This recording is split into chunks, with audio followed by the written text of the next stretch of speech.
នេះបងប្អូនណាមដែលឃើញដើមលហុងឈ្មោល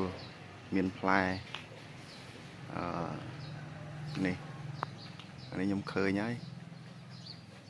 តាំងពីកាត់មកមិនដែលឃើញដែរហ្នឹងលហុងផ្លែវាវែងហ្នឹង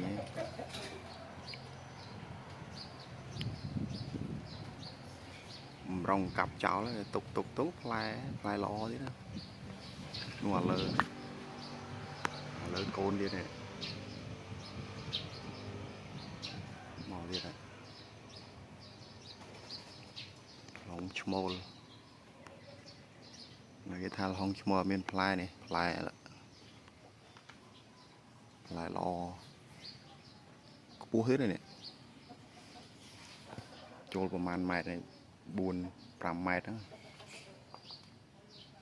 ប្រហែលជា2 3 4